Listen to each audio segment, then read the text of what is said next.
Hello, everybody. This is Lew and Dan on your left, and he's going to read some articles, or an article about the Trinity origins, and that's going to be also contained in the book Fossilized Customs. Hello, Dan. How you doing, Lew? I'm fine. Well, that's good. That's good. Yeah, this Trinity thing, it's a big thing. It's got a lot of people hung up on some doctrines here. Mm-hmm. So I was glad that you brought that up, and we can maybe address that a little bit here today. Yeah, it came into Christianity at a certain point, the train wreck at Nicaea. Yeah. Well, I was looking through Fossilized Customs, and I ran across here on page 171, and the question you wrote is Yahuwah a Trinity? Well, is Yahuwah one, or does he present himself as whatever he wills to? I will be who I will be. That's Ahaya, Asher, Ahaya in Hebrew. That makes us stop and wonder about all that he's capable of becoming. Yahuwah is not a man, but is spirit. He's not a committee, nor is he a multiple personality.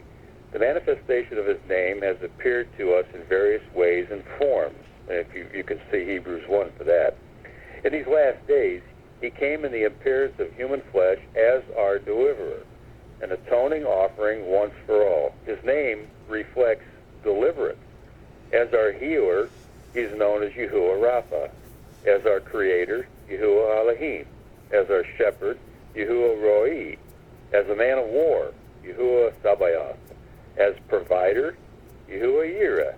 And as our prevailer, or banner, Yahuwah Nisi. As our deliverer, Yahusha. Yahuwah, I am your deliverer.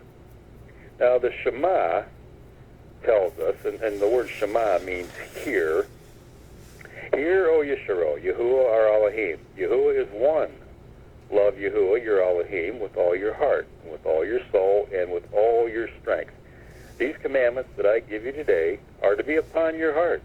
Impress them on your children. Talk about them when you sit at home, and when you walk along the road, and when you lie down, and when you get up. Tie them as symbols on your hands, and bind them on your foreheads. Write them on the door frames of your houses and on your gates. So the words Ahaya, Asher, Ahaya mean I will be whom I will be. The four vowels of the name have been transliterated as Jehovah, Yahuwah, Yahuwah, Yahuwah, Yahweh, and in the Greek, I-A-U-E and I-A-O-U-E, etc.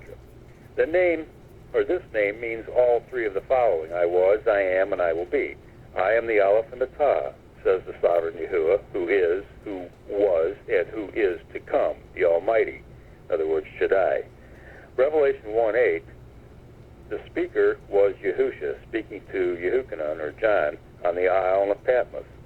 Men who interpret the writings with their own preconceived ideas can put a spin on them, making them seem to say things they don't say. They will admit that Moshe and Daniel didn't think there was a Trinity, but they claim there was a progressive revelation later on.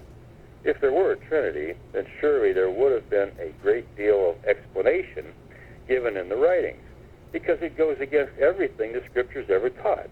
We can't have monotheism and Trinitarianism. It can't happen. I am Yahuwah, that is my name. Yashayahu, or Isaiah 42:8. I am the first, I am the last. Apart from me, there is no Elohim. That's Isaiah 44:6. Is there any Elohim besides me? 44:8. I am Elohim, there is no other. I am Elohim, and there is none like me. 46:9. Before me, no Elohim was formed, nor will there be one after me. I, even I, am Yahuwah, and apart from me there is no deliverer. That's Yeshayahu 43:11. Yahuwah is infinite in power, space, and time. He's not a multiple personality, nor is he a committee, but he can be anything or anywhere he wills to be. Zechariah 12:10 reveals who died at Golgotha. They will look upon me, the one they have pierced, and they will mourn for him as one mourns for an only child, and grieve bitterly for him as one grieves for a firstborn son. Now there's Trinities worldwide.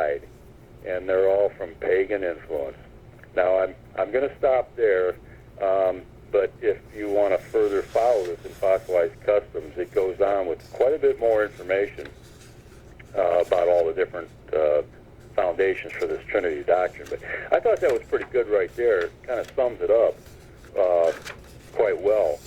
And then your article, too, I thought that was really good, how you pointed out a lot of these same things here. And would you want to comment on the article you wrote, Lew? Yes, something new popped in my head that wasn't really new. I'd thought about it for years, but how did this reincarnation thing come into play in Hinduism and all these other religions from the East? And it occurred to me that it is all connected.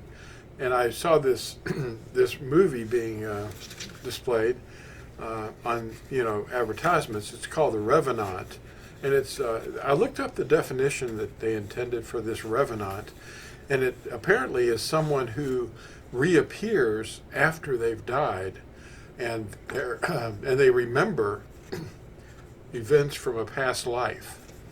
And I don't know. I haven't seen the movie, of course. It's brand new. But then I related that to... You brought up that word, though. Yeah, I brought up the word revenant. And that made me rethink the ideas about reincarnation and trinities and the connection between them. And and what you're about to read is going to explain that. Yeah. Okay. I can read this here, the article that you sent me. It has the Shema in it starting out, but I already read that, so I'm going to start a little further into it here. The concept that we always need to remember is always stand on the truth. The Trinity is not a teaching found in the writings of truth, but it is found in every pagan culture. Trinitarian ideas originate from Babel and linked to reincarnation. So we have Nimrod. Well, a revenant? Nimrod was killed and then believed to be the sun reborn on that winter solstice as Tammuz. The rebirth of the sun was associated with Nimrod, who became a type of revenant, in other words, a person returning from the dead, possessing the consciousness of a former life. That sounds like reincarnation. This produced the triune doctrine involving three, Nimrod, Semiramis, and Tammuz. Trinitarianism is one of those weak and miserable principles based on pagan fertility practices Paul had alluded to at Galatians 4:9. The worship of the host of heaven, which is also known as astrology, hides in birthday rituals stemming from the ancestor worship, Hinduism. Astrology leads to beliefs in other myths like reincarnation. The hour, the month, the day of their birth assigns them a zodiac sign. Horoscope. That comes from two different words. Horo and scopos means hour watchers. I remember that. All sun worship deities were believed to have been born at the winter solstice, and the name of the king of Babel, Nimrod, was babbled and took the forms of these different deities. I can't pronounce them because if we remember Exodus 23:13, we're not to allow the names of foreign mighty ones to be heard on our lips.